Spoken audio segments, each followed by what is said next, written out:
Halo pemirsa, kabar terbaru datang dari dua idola muda Giorgio Abraham dan Yasmin Epper yang semakin menunjukkan kemesraan mereka dengan berolahraga bersama. Benarkah mereka tidak mau berjauhan dan ingin selalu bersama? Selanjutnya ada pedangdut cantik Cita Citata yang dikabarkan dekat dengan Indra Bruggman. Nah, sebenarnya ada hubungan apa di antara mereka? Kabar lain datang dari penyanyi Waode Popa yang rindu dengan tradisi Ramadan di kota Bau-Bau.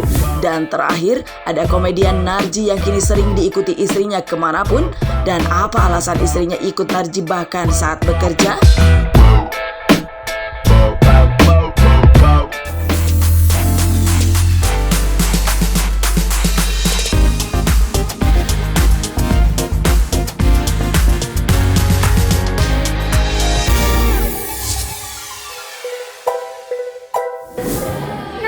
Ini nggak apa-apa, bagus ya. Jadi asik. Aduh. Happy 100 episode. Happy 100 episodes. Dua idola muda Giorgio Abraham dan Yasmin Epper selalu sukses membuat netizen baper. Artis tampan dan cantik ini kerap menunjukkan kedekatan mereka dengan melakukan berbagai aktivitas bersama. Salah satunya seperti bermain tenis meja bersama di mana Gino dan Yasmin terlihat serasi dan romantis. Bahkan, Yasmin sangat gembira jika berhasil mengalahkan Gino. Yasmin pun tersenyum hingga bersorak gembira. Aktor kelahiran 1994 ini pun mengaku bermain pingpong tersebut untuk mengisi waktu luang dan juga menikmati setiap momen. Kepada tim Bintang Mas Entertainment, Gino juga menceritakan bahwa ia biasa bermain biliar dan pingpong bersama Yasmin dan temannya untuk menaikkan mood. Sedangkan untuk menjaga kesehatan dan agar terlihat selalu tampil fresh, rupanya Gino rutin berolahraga sepeda dan jogging setiap minggunya.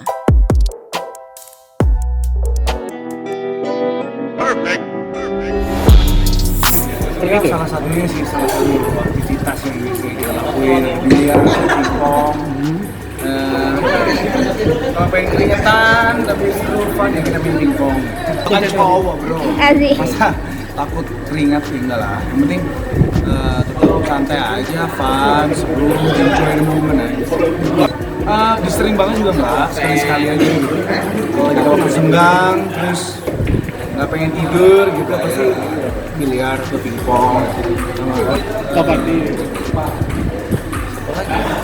Irsyad, Yasmin, kadang-kadang yang lain ya. Ini juga mengganggu ini juga nggak sih apa namanya?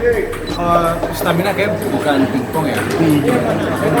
Jogging atau pagi kadang-kadang. Ya, tapi ya untuk for fun aja. Itu main sepeda, itu workout, push up, sit up, olahraga. Sebelum syuting mulai, saya syuting jam 9 pagi, saya setengah 8 renang atau jogging, setengah jam, tapi biar fresh aja gitu. Tapi seminggu paling 2-3 kali. Yang penting ada, ya harus ada apa? Seminggu sih pasti ada. Olahraga. Seru. Pertama kali ya. Pertama kali syuting sinetron dimana kita stay di tempat karena pandemi seperti ini. Ya tapi seru. Overall aku mulai dari kacamata positif dimana banyak aktivitas yang bisa kita lakuin gitu. Biliar, pingpong, jadi kenal sama para kru lebih deket lagi. Nah, para pemain juga, jadi lebih sering ngobrol selesai syuting malam, ketawa-ketawa, gitaran, nyanyi-nyanyi, ngobrol, cerita-cerita, gitu. Jadi bondingnya lebih bagus.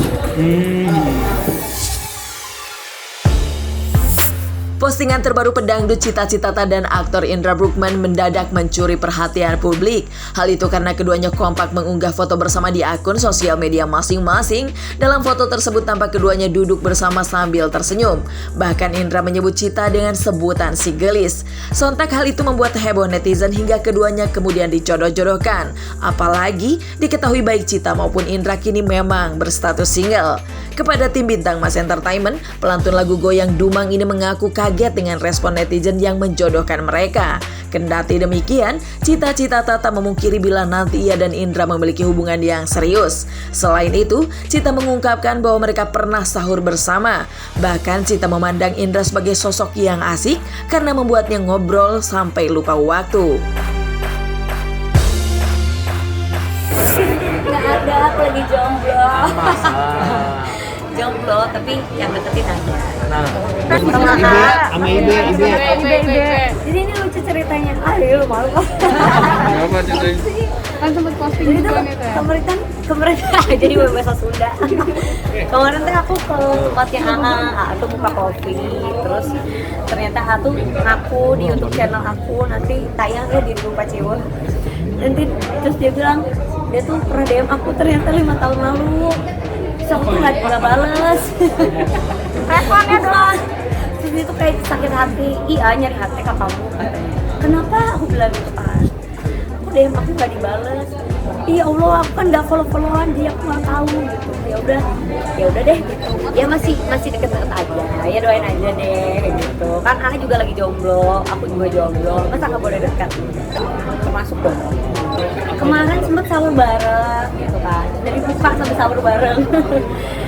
Saking serunya ya ngobrolnya. Tapi ya udah deh dudukan aja udah. Atau orang Sunda sama gitu. Kemudian juga lahir dari Tasik dan mamaku lahir dari Tasik juga gitu. Jadi kata Mah udah deh katanya mudiknya nggak jauh-jauh.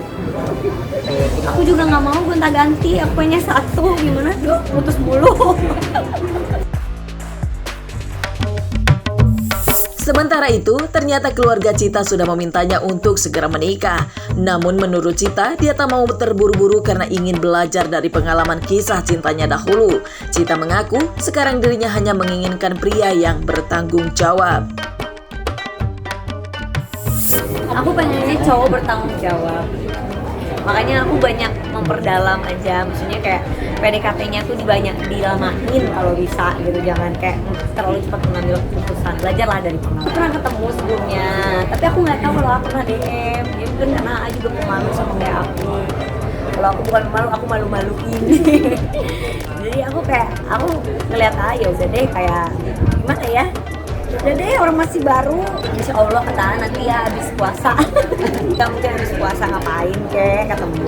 Ya amin lah kalau dilamar, jangan gitu dong tanya dulu sama cowoknya. Masa kita sebagai cewek agresif banget. Iya juga ada mix bulenya. A juga ada Belandanya ya. A juga ada Belandanya katanya. Ya Belanda lagi deh. Cepet-cepet apa gimana? Cepet, pengennya aku pengen punya anak katanya. Tapi gimana, belum ada yang pas, jadi aku nyarinya yang pas. Amin, Ramadan tahun depan mudah-mudahan nggak sendiri lagi ya. Jadi nggak ditanya kapan nikah. Horor ya.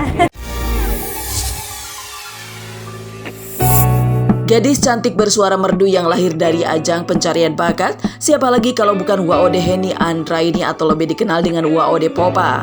Berkarir di dunia hiburan membuatnya merantau dari kota Bau-Bau ke Jakarta. Terbiasa menjalani ibadah puasa bersama keluarga, ternyata membuat Waode merasakan kerinduan akan kampung halamannya.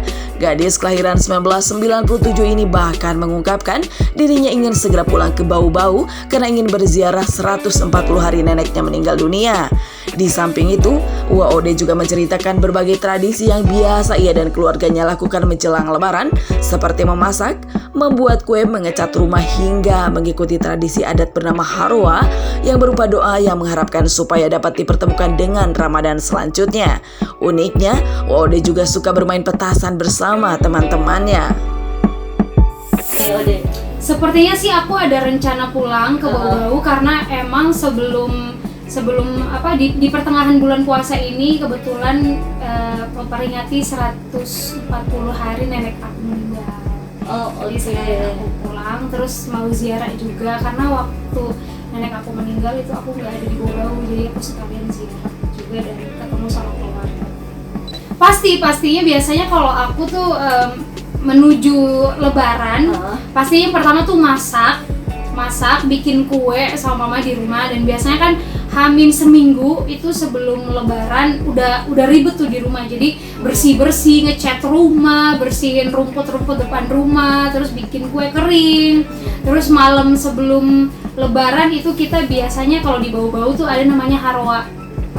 Harwa itu seperti baca doa bersama, tapi ada makanannya juga gitu kayak ada. Jadi tuh kalau di Bau-Bau sebelum memasuki bulan puasa ada Harwa, terus pertengahan bulan puasa juga ada Harwa, terus malam Lebaran juga ada Harwa. Jadi itu kayak ritual adat, itu doa bersama keluarga biar kita bisa dipertemukan dengan Ramadan berikutnya, seperti itu. Dan biasanya tuh kalau malam sebelum lebaran yang aku lakuin sama keluarga aku masak, terus ziarah, bakar lilin biasanya kita tuh, bakar lilin di makam keluarga yang udah meninggal gitu, di kuburan.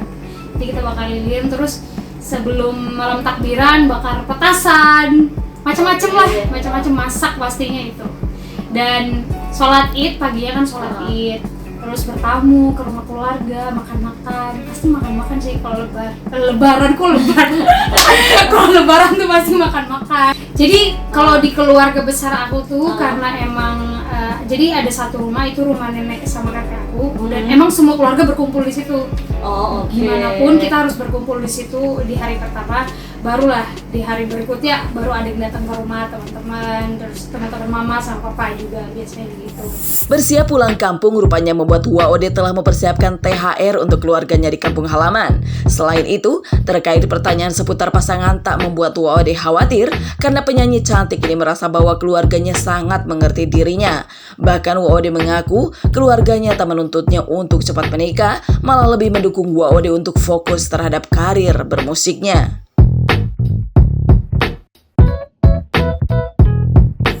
Iya, pastinya adalah insya Allah rezeki kan, alhamdulillah karena tahun ini dikasih rezeki sama Allah Subhanahu Wa Taala, pastinya berbagi lah sama adik-adik, sama saudara-saudara, adik-adik yang kecil-kecil gitu, pastinya ada dong. Kalau misalnya aku di rantauan ya, biasanya hal yang paling tidak bisa dilupakan itu ngumpul sama teman-teman, buka puasa bareng, jalan-jalan ngabuburit kemana aja gitu sama teman-teman. Tapi kalau di bau-bau banyak banget yang nggak bisa dilupain. Terutama tadi yang aku bilang kalau setelah sholat subuh tuh kan biasanya aku sholat subuh di masjid sama teman-teman aku. Nah pulang dari sholat subuh tuh kita biasa keliling-keliling tuh, arak-arakan, kota bau-bau sampai jam 7 pagi itu baru pulang ke rumah lagi, dan sorenya ngabuburit lagi tuh, keliling-keliling nyari takjil biasanya gitu kalau nggak masak di rumah.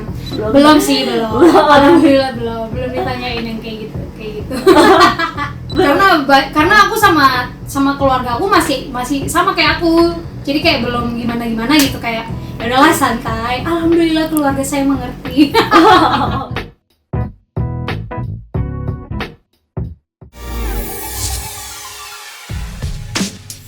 Komedian Narji sudah lama terjun di dunia hiburan dan menghibur masyarakat tanah air. Diketahui bahwa Narji telah menikah dengan Widianti yang dulu berprofesi sebagai pramugari. Belakangan sang istri selalu terlihat berada di samping Narji dalam setiap kegiatan, bahkan mengikuti kemanapun Narji pergi seperti pasangan baru yang lengket satu sama lain. Kemudian diungkapkan oleh Narji bahwa hal itu karena sekarang istrinya telah menjadi manajernya sehingga selalu menemaninya di berbagai acara. Di lain sisi, Narji bercerita mengenai ibadah puasa di keluarganya. Ia mengungkapkan bahwa ketiga anaknya tidak sulit untuk diajarkan berpuasa. Baginya, dengan memberi contoh adalah cara terbaik mengajarkan puasa kepada anak. Namun, Narji juga memberikan hadiah untuk anaknya yang berpuasa penuh karena menurutnya hal itu bukan sekedar untuk membuat anaknya senang, namun juga untuk melatih kebiasaan puasa sang anak.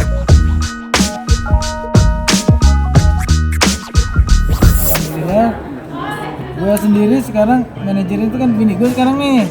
Jadi gue kemana-mana lebih banyak berdua. Biasanya dulu kan nggak pernah kan lihat gue kemana-mana berdua. Sekarang gue kerja kok ada teman gue yang sekarang gue kasih tahu bahwa sekarang yang manage gue juga adalah bini gue sendiri, dan kemudian juga kemana-mana gue sekarang jadi lebih banyak berdua termasuk bulan Ramadan ini. Karena dia cemburu banget sama gue ya. Jadi gue tuh nggak bisa selangkah pun juga yang membuat dia tenang gitu kan.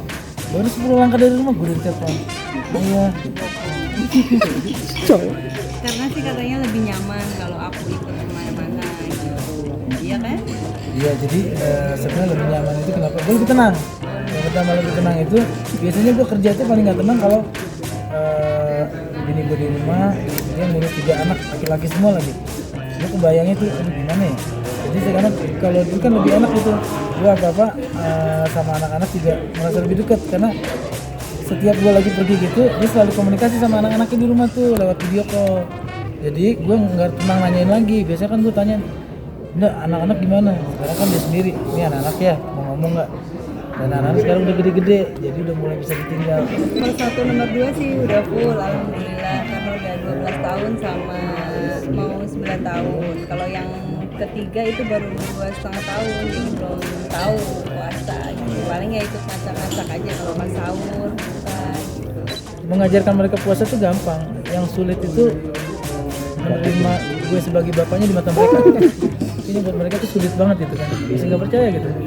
Karena ada pertanyaan anak gue yang nomor 2 atau nomor 1 gitu, pagi-pagi nanya ndaknya, ndak aku mau tanya sama ndak gitu. Nanya apa? Kenapa sih Nda mau sama ayah gitu? Pertanyaan yang buat gue tuh langsung kayaknya ngedrop banget gitu. Abang. Kenapa sih ndak harus nikahnya sama ayah gitu? Kalimat itu yang bikin gue langsung kayaknya ngedrop banget gitu. Oh, anak sendiri darah daging gue nggak percaya gitu. Apalagi tetangga gitu. Makanya gue langsung berpikir, ini harus gue dengan apa gitu? Apa gue harus menghibah karena ini ayahku nak gitu. Jadi sebenarnya kalau gue ditanya sulit apa enggak, alhamdulillah anak-anak gue tuh anak-anak yang gampang, nggak perlu diomongin, yang penting dikasih contoh. Karena gue sahur, gue buka dan gue puasa, jadi anak-anak cuma ngeliat itu kan, dan seneng ya Mbak ya. Anak-anak itu sekarang selalu mendambakan kapan bulan puasa tiba. Dan sedihnya di saat mau akhir-akhir Ramadan, biasanya yang kecil tuh yang nomor 2 suka nangis gitu. Kenapa? Bulan puasanya mau habis, nggak ada sahur lagi, nggak ada buka lagi gitu. Aku senang banget kalau bulan puasa kayak gitu. Gue memotivasinya dengan sesuatu yang dia suka gitu, kayak dulu Beli sepatu misalkan. kamu pengen sepatu itu, kalau puasanya pol ya, kamu ntar ayah kasih bonus 1 hari 20.000. Berarti kalau kamu 30 bulan penuh dapatnya 600.000. Nah, kayak gitu. Nah, mereka tuh termotivasi bahwa wah kalau sampai batal sayang nih, kurang 20.000. Akhirnya mereka tuh itu dulu. Lama-lama begitu mereka udah tahun kesekian puasa, mereka udah sendirinya nggak pakai itu pun udah menjalankan. Nah, karena kalau buat buka puasa sih paling requestnya es buah sama makannya paling yang berkuah-kuah sih. Kalau anak-anak paling ya ayam Sop sendal jepit. yang penting berkuah ya. Di tengah kesibukan Narji rupanya tetap memantau anak-anaknya yang belajar di rumah selama pandemi. Narji juga mengungkapkan bahwa biasanya rumahnya menjadi tempat untuk berbuka bersama teman dan kerabatnya, namun kini ia hanya berbuka bersama dengan keluarga dekat saja.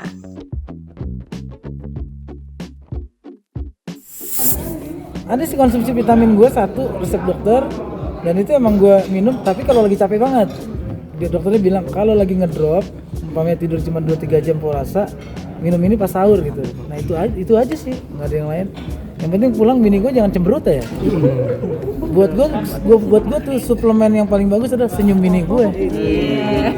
Biar kata gue capek kalau bini gue pulang dengan senyum, pulangnya wah ilah, itu capek hilang, langsung itu kayaknya langsung ayo lanjut mumpung belum imsak. Itu kayaknya yang bikin gue kayaknya hidup semangat tuh senyum bini gue gitu ya. Apalagi dengan disambut 3 orang anak, pas pulang mereka bangun gitu ya udah gue nggak tidur, bisa main lagi gitu sampai sahur. Dan itu yang bikin gue bahagia itu adalah kebahagiaan itu apabila kita bisa memberikan bahagia kepada orang yang membahagiakan kita. Ya, sebenarnya pandemi juga kan gue tetap kerja ya, cuma bedanya apa? Anak gue di rumah sekolahnya, jadi setiap saat gue bisa telepon ke rumah anak gue lagi ngapain. Gue bisa ngecek anak gue setiap hari ada di rumah dan disitu ada ndaknya. Gue lebih tenang gitu daripada kadang-kadang kalau lagi pandemi gini kan anak di sekolah. Gue kadang-kadang juga bingung, suka nanya, itu anak udah dijemput belum? Biasanya sih gue selalu ngadain buka bersama ya. Umpamanya di rumah itu kadang-kadang tuh sampai 4 kali 5 kali ya buka bersama. Biasanya teman SD satu angkatan, ntar SMP, SMA, teman kuliah, teman kegiatan, ada lagi terus anak-anak Karang Taruna deket kampung gue. Kadang-kadang pengajian bapak-bapak, kadang-kadang teman dia. Pernah sih tahun kemarin tuh yang kondisi sebelum pandemi, puasa sebelum pandemi itu, gue sampai 8 kali kayak buka bersama di rumah gue deh. Sampai bingung nyiapin SD, SMP, SMA, teman terbang dia, ya udah nggak apa-apa lah, buka bersama di rumah gitu kan. Cuma sekarang kangen banget ya. Paling keluarga sih, keluarga